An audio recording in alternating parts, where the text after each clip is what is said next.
Hello everyone, बच्चा party. आज हम देख रहे हैं, डिस्कस करने वाले हैं ह्यूमन आई।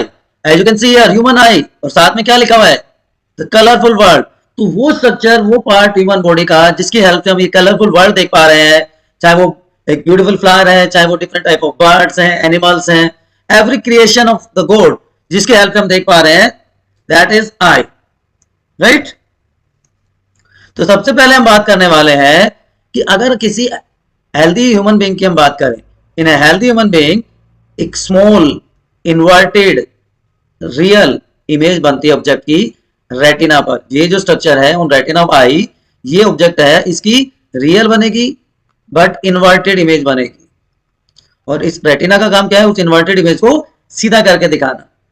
ठीक है, तो let's discuss different parts of the eye. As you can see here, the front part, which is also known as white of the eye, is cornea. This one, this region, this is pupil surrounded by iris. ये crystalline lens है, और ये वो part जो retina जिसके हम बात कर रहे थे, जिससे इन्वर्टेड बट रियल इमेज की फॉर्मेशन होती है। And this is optic nerve, जो कि कनेक्टेड होती है ब्रेन से। तो let's discuss one by one. तो सबसे पहला पार्ट कॉर्निया। मैंने अभी आपको बताया, जो फ्रंट पार्ट है, जो बल्जिंग पार्ट है, जो उभरा हुआ हिस्सा जिसको हम कह सकते हैं ट्रांसपेरेंट पार्ट है आईबॉल का, that is known as cornea. ठीक है बच्चों, और ये वो पार्ट है जिसके थ्रू लाइट एंटर्स करती है। लाइट हमारी आई में एंटर करेगी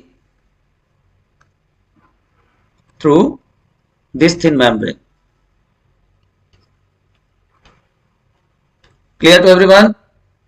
कॉर्निया बहुत स्पेशल स्ट्रक्चर हो जाती है। क्यों हो जाती है कॉर्निया बहुत स्पेशल स्ट्रक्चर बच्चों?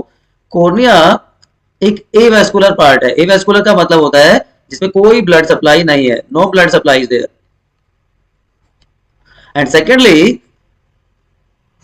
Cornea transplant is highly successful. क्यों? क्योंकि ब्लड सप्लाई नहीं है, and it is only part of human body which get or receive oxygen directly from the atmosphere. ठीक है, कॉर्निया ट्रांसप्लांट सक्सेसफुल है क्योंकि ब्लड सप्लाई नहीं है, और ये ऑक्सीजन रिसीव करता है डायरेक्टली फ्रॉम द एटमोस्फेयर। यहां तक कोई कंफ्यूजन है तो आप लोग मुझे बताइए। उसके बाद जो सेकंड पार्ट आता है, अगर आप आई की स्ट्रक्चर देखें तो ये बल्जिंग पार्ट की हमने बात कर ली। यहां पर हमारा लेंस लोकेटेड है, ये वाला रीजन। लेंस से आगे का जो पार्ट है, it is known as aqueous humour. आगे की तरफ एक्वस ह्यूमर है और पीछे की तरफ होता है बच्चों विट्रस ह्यूमर। क्लियर? तो एक्वस ह्यूमर वाटरी फ्लूइड है जो कहां प्रेजेंट है, बिटवीन कॉर्निया एंड लेंस। ये वाला रीजन कॉर्निया और लेंस के बीच में।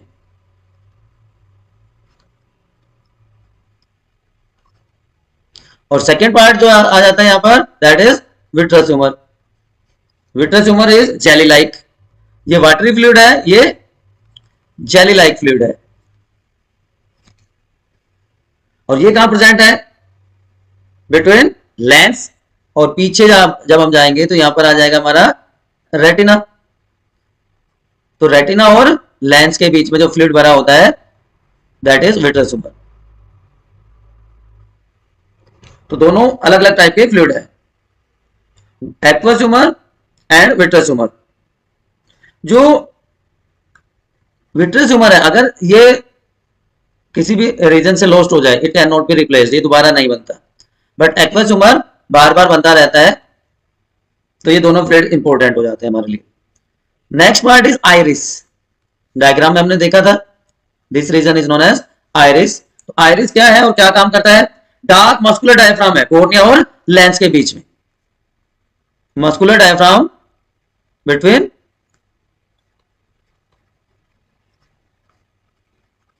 Cornea and lens. ठीक है, ये क्या करेगा? ये प्यूपिल का साइज कंट्रोल करता है। Size of प्यूपिल। और जो कलर है आइरिस का वही आई कलर पे होता है, तो प्रोवाइड कलर टू द आई। जिस कलर का आइरिस होगा उसी कलर की हमारी आई होती है। प्यूपिल क्या हो गया फिर, जिसको कंट्रोल कर रहा है। प्यूपिल क्या है, प्यूपिल एज अ होल है, छोटा सा, it's a small hole between iris. Iris का अपर्चर भी इसको कह सकते हैं। और इस होल के थ्रू ही जो लाइट है एंटर करती है, light enters into ice. Clear. तो ये नेक्स्ट पार्ट की बात हो गई। उसके बाद प्यूपिल के बाद जो अगला पार्ट बच्चा आ जाता है that is known as retina. सबसे क्रूशियल, सबसे important part retina, back side of the eye. Front में तो क्या क्या प्रेजेंट था, फ्रंट में सबसे पहले तो कॉर्निया था, कॉर्निया के बाद फिर iris, प्यूपिल, aqueous humour, vitreous humour, और उसके बाद क्या आ जाता है, रेटिना। तो ये बैक साइड है हमारे आई की, इनर मोस्ट लेयर है जो हम जिसको हम कह सकते हैं। और इसमें बहुत सारी लाइट सेंसिटिव सेल्स होती हैं जिनको हम रोड एंड कोन सेल्स कहते हैं। Nearly 125 million such cells are present. आगे हम बात करेंगे रोड और कोन सेल्स की, वो यहाँ पे प्रेजेंट होती हैं। And these cells are known as receptors, light के रिसेप्टर का काम करती है। देन जहां पे रेटिना खत्म होता है वहां से ये ऑप्टिक नर्व अराइज होती है। So next part is optic nerve. Optic word बच्चों हमेशा याद रखना, जहां पे भी आ जाए इसका मतलब रिलेटेड टू आई। तो ये लाइट सेंसिटिव सेल्स को कनेक्ट करने का काम करती है। जो सिग्नल है from the light sensitive part enters और transmitted to the brain, central nervous system, या हम डायरेक्टली ब्रेन कह सकते हैं। और दो और स्ट्रक्चर्स हैं, आई लेंस, जो मैं पहले बताने वाला था लेकिन क्योंकि एक सीक्वेंस हमने मेंटेन कर ली थी तो यहां पर उनकी बात कर लेते हैं। तो ये आई लेंस जो है फाइब्रस जेली लाइक मटेरियल का बना होता है जो प्रोवाइड करता है एडजस्टमेंट, प्रोवाइड या गिव्स एडजस्टमेंट। किसको एडजस्टमेंट प्रोवाइड करेगा, टू फोकस ऑब्जेक्ट्स। ठीक है, ऑब्जेक्ट को रेटिना पे जो इमेज बनेगी वो उसके ऊपर फोकस करने का काम करेगा।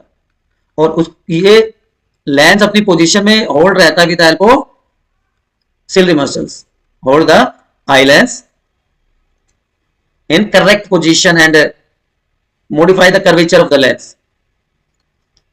कैसे मॉडिफाई करेंगे, बाय कॉन्ट्रैक्शन एंड रिलैक्सेशन। तो ये अलग अलग पार्ट्स होते हैं ह्यूमन आई के। ठीक है, याद रहेगा आप लोगों को। फटाफट मैं एक बार से फिर आपके लिए समराइज कर देता हूं सारे पार्ट्स। ये वाली बातें अगर आपको अभी याद ना रहे तो कोई दिक्कत नहीं है। जो आउटरमोस्ट लेयर होती है जो प्रोटेक्शन प्रोवाइड करती है दैट इज क्लेरा, और जो नरिशमेंट प्रोवाइड करेगी रेटिना को दैट इज कोरोइड।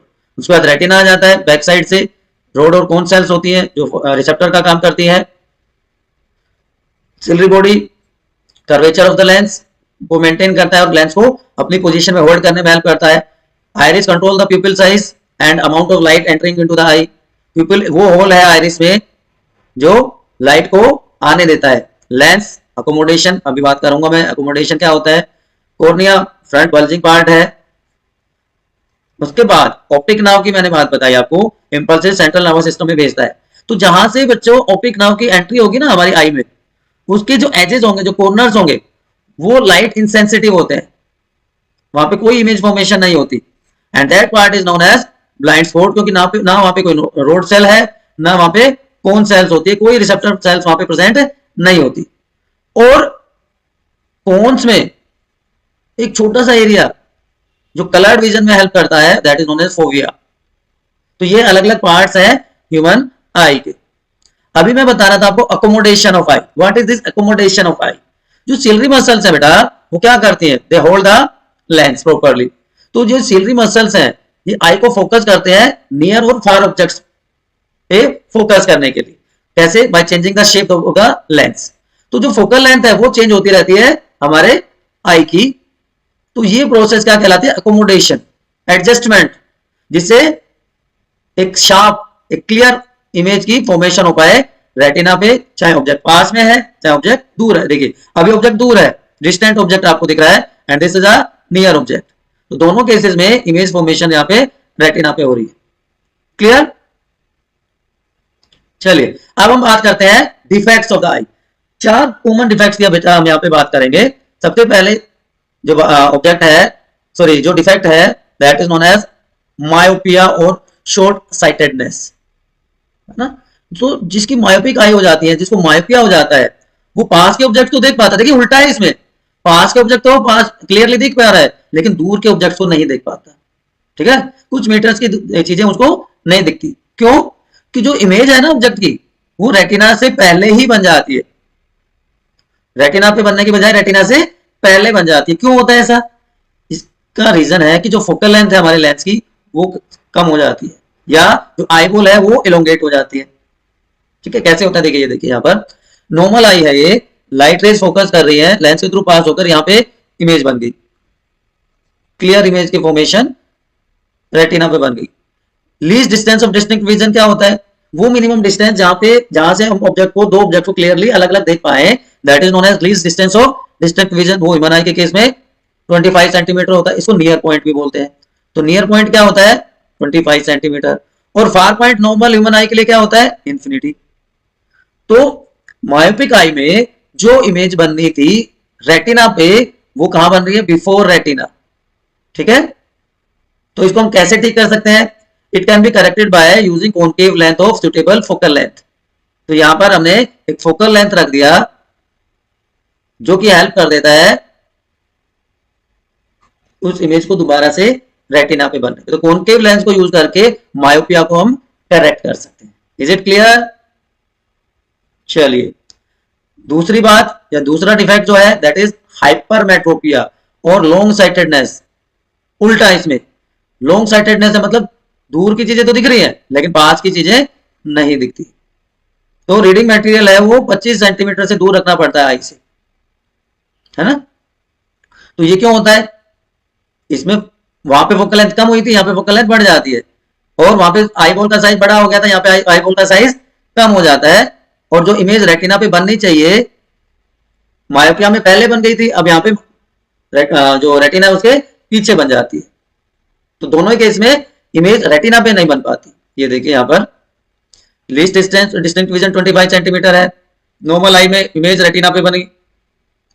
हाइपरमेट्रोपिक में क्या हुआ? आईबॉल का साइज कम हो गया, तो जो इमेज फॉर्मेशन है वो पीछे बनती है, यहाँ पे ये इमेज बन रही है। तो क्या करें? उसका एक सिंपल सा सॉल्यूशन है, convex lens of suitable focal length, उसको हम यूज करके और इमेज को वापस से वहीं पर बना सकते हैं। याद रहेगा? तो देखिए दो चीजें हैं, कॉनकेव फॉर मायोपिया, बहुत कंफ्यूज करते हैं ये, कॉन्वेक्स फॉर हाइपरमेट्रोपिया। याद रहेगा अब आपको? चलिए तीसरा डिफेक्ट जो आता है that is press बायोपिया।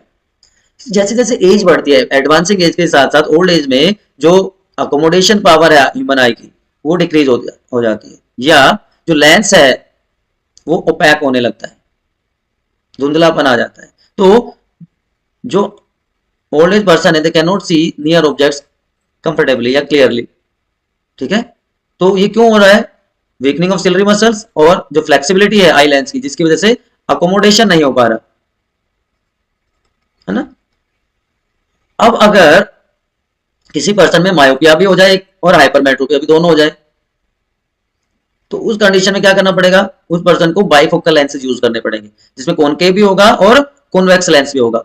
Upper side में ध्यान रखना, upper side will have concave, concave ऊपर एंड कॉन्वेक्स नीचे। आपने देखा बहुत सारे लोग स्पेक्स पहनते हैं, उसमें एक लाइन सी बनी होती है। हालांकि आजकल तो प्रोग्रेसिव लेंसेज आने लगे हैं जिसमें पता ही नहीं चलता, बट पहले या तो एक छोटा सा सर्कल बना होता था। अब पुराने लोगों का अगर आप स्पेक्टिकल्स देखेंगे, या उनमें एक लाइन बनी होती थी, तो ऊपर कॉनकेव लेंस होता था जो कि डिस्टिंक्ट विजन के लिए होता था, और लोअर पोर्शन था वो उसमें कॉन्वेक्स लेंस होता है जो कि नियर विजन के लिए होता है। ठीक है, और lastly cataract, next defect is cataract. जहां पर जो हमारा लेंस है वो मिल्की हो जाता है, क्लाउडी हो जाता है, कुछ चीजें मेम्ब्रेन के ऊपर ग्रो कर जाती हैं, ग्रोथ हो जाती है ना। ओल्ड एज में मैं अभी बता रहा था आपको ये होता है, तो पार्शियल या कंप्लीट लॉस ऑफ विजन हो जाता है। तो इसका बहुत सिंपल सा सोल्यूशन है, कैटरेक्ट के लिए एक सर्जरी होती है, उसके थ्रू उसको करेक्ट किया जा सकता है। हालांकि ऐसा नहीं कि सिर्फ ओल्ड एज में होता है कैटरेक्ट, यंग वंस में भी ये रिपोर्ट किया गया है। तो हमने क्या क्या पढ़ा? हमने पढ़ा मायोपिया, अभी तक हमने पढ़ा हाइपरमेट्रोपिया, हमने पढ़ा presbyopia, and lastly we discuss cataract. So these are the common defect of human eye. उसके अलावा और भी होते हैं, ग्लूकोमा होता है, वो अभी आपके सिलेबस में नहीं है, ठीक है। तो this beautiful creation of nature help us to see objects clearly. तो कैसी इमेज की फॉर्मेशन होती है? देखिए, लाइट जो है वो आई में एंटर करेगी और एक स्मॉल इन्वर्टेड रियल इमेज बन जाएगी रेटिना पे, जो कि बैक साइड ऑफ द आई में प्रेजेंट होता है। अब ये जो इंफॉर्मेशन है ये इलेक्ट्रिकल इंपल्सेस की फॉर्म में ऑप्टिक नाव के हेल्प से ब्रेन तक जाएगी, और ब्रेन उसको मॉडिफाई करेगा, उसको प्रोसेस करेगा एंड उसको फ्लिप कर देगा। तो जो इन्वर्टेड इमेज थी वो सीधी दिखाई दे जाती है। So this is the function of this beautiful eye, as you can see here. और यहां पर फोटो रिसेप्टर्स प्रेजेंट होते हैं, मैंने बताया था फोटो रिसेप्टर्स की हम बात करेंगे। तो दो तरह के फोटो रिसेप्टर्स होते हैं, rod cells and cone cells. यहां पर आप देख पा रहे हैं रोड, कोन, दो तरह की सेल्स प्रेजेंट होती है, दोनों अलग अलग तरह से काम करती है। लोकेशन की बात करें तो रोड सेल्स होंगी पेरिफेरल पार्ट में होंगी, बाहर की साइड में होंगी, बट जो कोन सेल्स हैं वो सेंटर में, मैंने बताया था थोड़ी देर पहले, फोविया में प्रेजेंट होती है। रोड सेल्स नाइट विजन, आप ऐसे याद रखते हो, रात में रोड देखने के काम क्या आएगा? नाइट विजन में डिम लाइट में रोड, और डे लाइट के लिए ब्राइट लाइट में कोन्स एक्टिव होती है। जो रोड सेल्स हैं उनकी रेजोल्यूशन पावर थोड़ी सी कम होती है as compare to cone cells. Then जो कलर सेंसिटिविटी है वो सारी वेवलेंथ पर रोड काम करती है क्योंकि नाइट में है, और जो प्राइमरी कलर्स हैं आरजीबी, उसके लिए सेंसिटिविटी या वेवलेंथ होती है कोन सेल्स की। तो विजन अगर रोड सेल से हो रहा है तो वो रात में तो सिर्फ ब्लैक और व्हाइट हमें दिखता है, एक्रोमेटिक विजन कहते हैं उसको, और कलर विजन को क्रोमेटिक विजन कहा जाता है, ठीक है। अबंडेंस बहुत ज्यादा और इसकी बहुत कम होती है। Nearly 125 million photoreceptor cells are found in human body, sorry human eye. So this is regarding structure of eye, है ना। और अब लाइट से रिलेटेड कुछ और प्रोसेसेस हैं वो हम बात करेंगे। अब आपसे अगर कोई पूछे why we need two eyes for vision, एक आंख से क्यों काम नहीं चल जाता हमारा? देखिए, जो ह्यूमन बीइंग है ना, उसका हॉरिजॉन्टल फील्ड होता है व्यू का, जो लगभग 150 डिग्री एंगल तक होता है एक आंख के साथ, ठीक है। और अगर दोनों आंखों को हम यूज करते हैं तो वो हो जाता है 180 डिग्री। तो अगर दोनों आंखों से हम देखते हैं तो वाइडर एंगल मिल जाता है, वाइडर एंगल मिलता है, वन आई 150 डिग्री, दोनों यूज करेंगे तो 180 डिग्री। सो वाइडर एंगल के लिए दोनों आंखें जरूरी होती है ना। और आपको पता है हमारी दोनों आंखें बहुत few सेंटीमीटर अपार्ट, है ना। तो जो ब्रेन है दोनों आंखों की इमेज को कंबाइन कर लेता है, एक बना देता है उसको, और हमें बताता है कि कोई भी ऑब्जेक्ट कितना पास या कितना दूर है। और दोनों आंखें अगर हम ओपन रखते हैं तो एक डेप्थ की जो थर्ड डायमेंशन है वो हमें मिल जाती है। इसलिए दो आंखें ज्यादा इफेक्टिवली काम करती है, ज्यादा वाइडर एडेप्टेबिलिटी मिलती है, वाइडर एंगल हमें मिल जाता है। तो अब बात करते हैं प्रिज्म की। आप सबने अपने फिजिक्स लैब में देखा होगा एक ग्लास की इस तरह से स्ट्रक्चर है, उसको हम स्लैब बोल देते हैं, ऑलरेडी हम बात कर चुके हैं। एक ट्रायंगुलर स्ट्रक्चर मिलती है आपको which is known as prism. तो एक ट्रांसपेरेंट रिफ्लेक्टिंग मीडियम है जिसके एटलीस्ट दो लेटरल सरफेसेस होते हैं जो कि एक पर्टिकुलर एंगल पे एक दूसरे पे इंक्लाइंड है। तो ये एक एंगल हो सकता है, ये एक एंगल हो सकता है, ये एक एंगल हो सकता है, ये एक एंगल है, ये एक एंगल है। तो एटलीस्ट दो एंगल वहां पे कम से कम होंगे। तो देखिए यहां से इंसिडेंट रे आई तो ये एंगल ऑफ इंसिडेंस हो गया, ये इसका नॉर्मल हमने ड्रॉ कर दिया। अब एंगल ऑफ डेविएशन ये वाला होना था, लेकिन रिफ्रैक्शन की वजह से वो यहां से इमर्ज कर रही है। सो दिस इज इमर्जेंट रे, this is angle of deviation. देखिए ये पाथ फॉलो करने वाली थी, लेकिन ड्यू टू रिफ्रैक्शन ये इस पाथ से बाहर निकल जाती है। सो ये एंगल ऑफ रिफ्रैक्शन हो गया i, angle r is angle of refraction, ठीक है। यहां पे भी हमने नॉर्मल जो एंगल ऑफ इमर्जेंस है वहां पे भी हमने नॉर्मल ड्रॉ किया। तो जो डिस्पर्शन है व्हाइट लाइट का वो ग्लास प्रिज्म से होता है। The phenomenon of splitting of light, जो व्हाइट लाइट है इसका इसके कंस्टिट्यूएंट कलर्स में ब्रेक डाउन होना, जब ये प्रिज्म में से निकलती है, उस प्रोसेस को, उस फिनोमिनन को हम कहते हैं डिस्पर्शन ऑफ लाइट। और ये लाइट 7 कलर से मिलकर बनी होती है, जिसको हम विबग्योर कहते हैं, violet, indigo, blue, green, yellow, orange and red, and this is known as spectrum of light. तो इजी वे में आप देखिए, ये जो रिफ्रैक्टिंग सरफेसेस हैं जो एक दूसरे पे इंक्लाइन करते हैं, ये प्रिज्म के दो सरफेस है। ये एंगल इंसिडेंट रे है,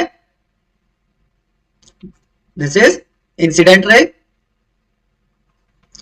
एंड दिस इज रिफ्रैक्टेड रे, या इसको इमर्जेंट रे भी आप कह सकते हैं। यहां पे इसको इमर्जेंट रे कहेंगे हम। तो ये एंगल ऑफ इंसिडेंस है, angle I, this is the normal drawn जब लाइट रे पहले सरफेस पे स्ट्राइक करती है। दिस इज रिफ्रैक्टेड रे, ये एंगल ऑफ इमर्जेंस है, angle of emergence, and this is refracted रे। ये नॉर्मल पाथ उसको फॉलो करना था। क्लियर? ये बात अभी मैंने आपको बताई थी। अब जो डिस्पर्शन है ये क्यों होता है, why this dispersion takes place? बहुत सिंपल सी बात है बेटा, कि जो डिफरेंट कलर्स हैं लाइट रे, वो वैक्यूम में तो सेम स्पीड से ट्रेवल करते हैं, बट जैसे ही कोई दूसरा मीडियम उसको मिलता है, they travel with different speed and band through different angles, जिसकी वजह से वो अलग अलग बैंड्स बना देते हैं, and this is known as dispersion of light.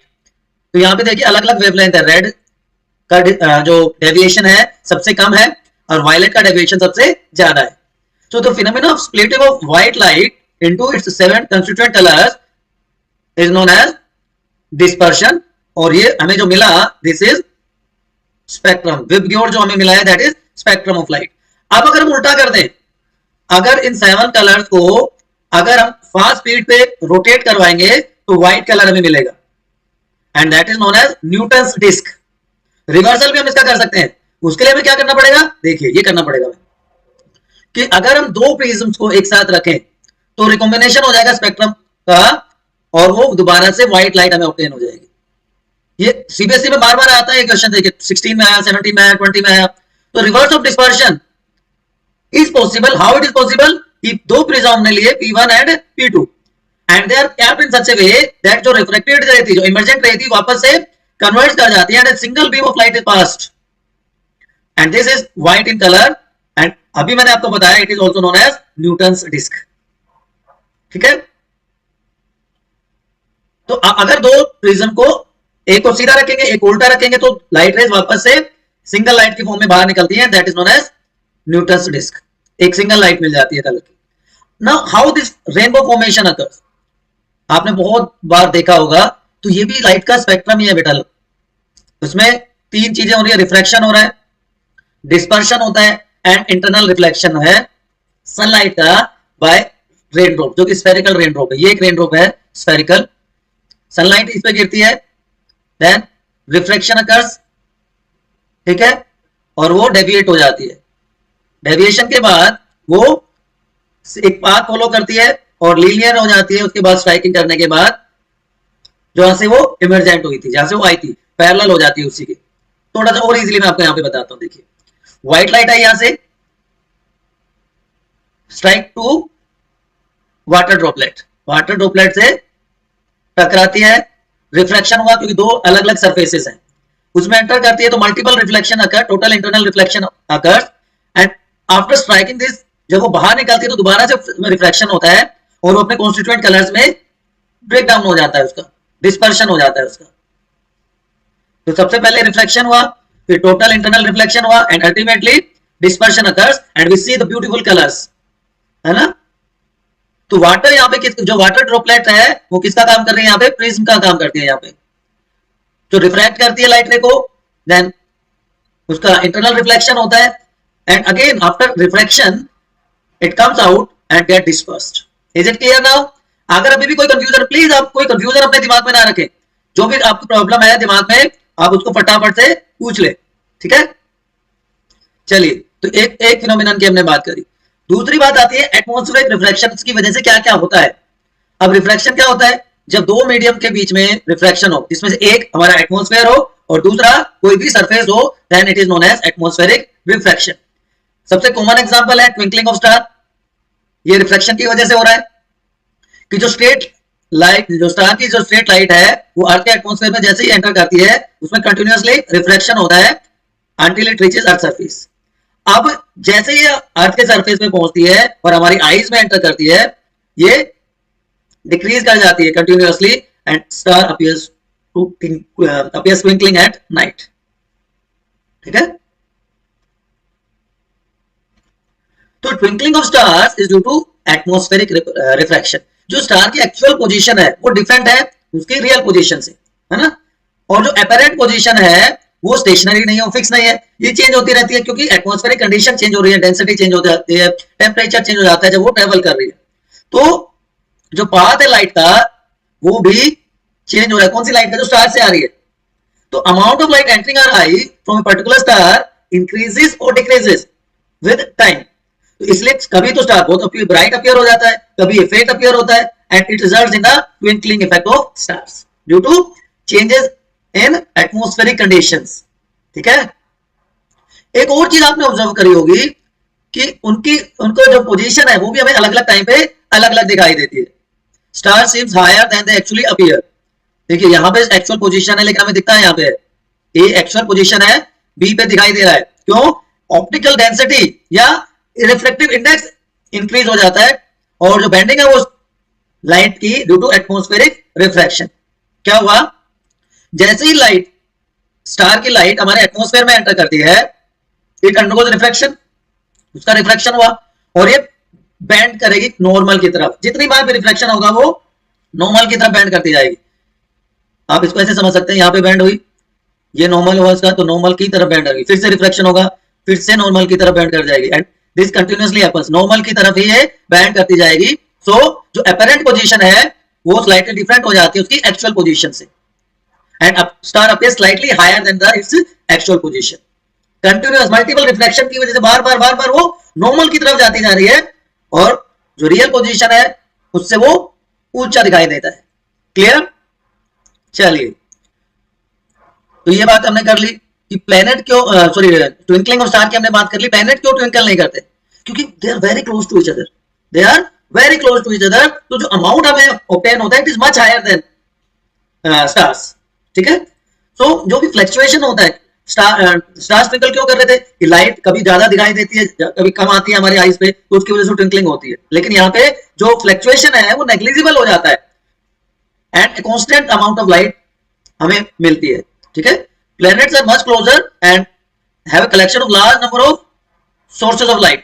So the total amount of light entering all the individual particles of जो sources हैं वो एवरेज हो जाते हैं जीरो एंड जो ट्विंकलिंग इफेक्ट है वो नलिफाई हो जाता है। या उसको हम ऐसे समझ सकते हैं, जो फ्लक्चुएशंस हैं जिसकी वजह से वो ट्विंकलिंग दिखाई देती है वो नेग्लिजिबल हो जाता है as compare to amount of light received from that, क्योंकि they are very close to each other. ठीक है, तो इसलिए स्टार्स ट्विंकल करते हैं बट प्लैनेट्स ट्विंकल नहीं करते। स्कैटरिंग ऑफ लाइट, फैल जाना, स्कैटर हो जाना, स्प्रेड हो जाना। Reflection of light from an object in all direction is called scattering of light. तो ये तीन चीजों पे मेनली डिपेंड कर रहा है। Number one, very fine particle scattered mainly blue light. Large particles longer wavelength को स्कैटर करेंगे और जो शॉर्टर वेवलेंथ है वो भी ज्यादा स्कैटर होगी। तो इसका सबसे कॉमन एग्जांपल आप देखते हैं, जो रेडिशनेस है हमारे सन की सनराइज एंड सनसेट। जो ब्लू कलर है, विबग्योर की हमने बात करी थी, विबग्योर। ठीक है, जो ब्लू कलर है शॉर्टर वेवलेंथ का है, स्कैटर्ड होता है हमसे, ऑब्जर्वर से, और जो लॉन्गर वेवलेंथ है जो रेड कलर है वो सबसे कम स्कैटर होता है एंड रीचेस द ऑब्जर्वर। तो रेडिशनेस लीस्ट स्कैटरिंग की वजह से। ठीक है, और कॉमन एग्जांपल आपने देखा होगा, जो हमारे ट्रैफिक सिग्नल्स होते हैं उसपे वार्निंग सिग्नल रेड कलर का होता है। क्यों? क्योंकि लॉन्गर वेवलेंथ लीस्ट स्कैटरिंग। तो जो दूर से खड़ा है हमारा जो व्हीकल पे पर्सन है उसको दूर से ही दिख जाएगा क्योंकि वो स्कैटर नहीं हो रहा, तो इजीली रेड कलर वो देख पाता है। कुछ और एग्जांपल्स हम देखते हैं स्कैटरिंग ऑफ लाइट के। टिंडल इफेक्ट, आप अगर एक ऐसे रूम में जहाँ पे थोड़ा सा डार्क हो, वहां से अगर लाइट एंटर करती है होल में से, तो आपको छोटे छोटे डस्ट पार्टिकल्स वहां पे दिखाई देते हैं, है ना। तो इसी तरह जो अर्थ का एटमॉस्फेयर है वो हेटेरोजेनस मिक्सचर है माइन्यूट पार्टिकल्स स्मोक के या वाटर ड्रॉपलेट्स का, डस्ट का, but due to scattering of light they becomes visible.